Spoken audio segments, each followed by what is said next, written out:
ह्या अडेच म्हयन्यांनी आमच्या देशांत जंतर मंतराचेर जेन झी भायर आयले आनी तांणी एक निर्णायक जैत सरकाराचे केअरलेसनेसाचेर घेतली.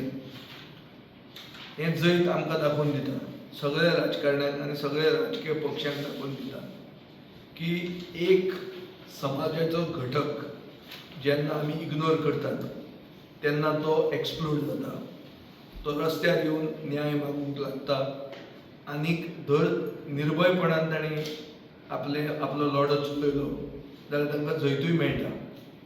हातूंत खंयचेंच राजकारण करनासतना एक समाजाचो घटक, एक एज ग्रूप जो 30 वर्सांचे सकयल आशिल्लो मतदार तो भायर आयलो आनी ताणें फूल मेजॉरिटीचो जगांतले सगळ्यात व्हडले पक्षाचो सरकाराक बॅन करपाक लायलें.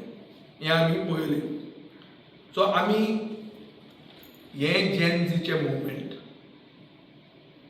आनीक हाजेर गोंयाक रिलेशन कितें आनी गोंयचें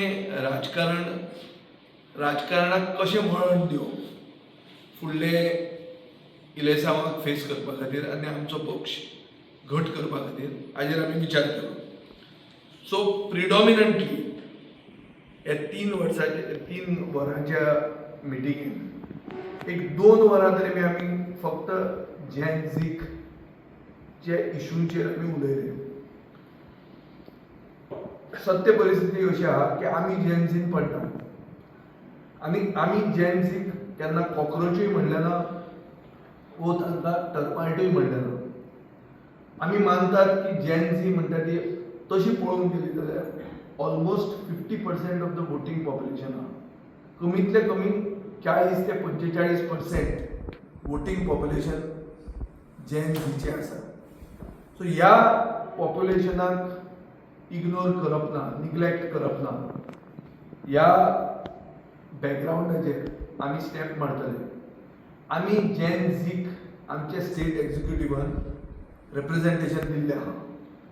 बाब वृशांक गांवकार आनी बाब रितीक मांद्रेकार हे जेन झी मुवमेंट जावचे पयलीं आमचे बरोबर आसात आनी तांकां आमी स्टेट एक्झिक्युटिव्हान रिप्रेझेंटेशन दिल्लें आहा.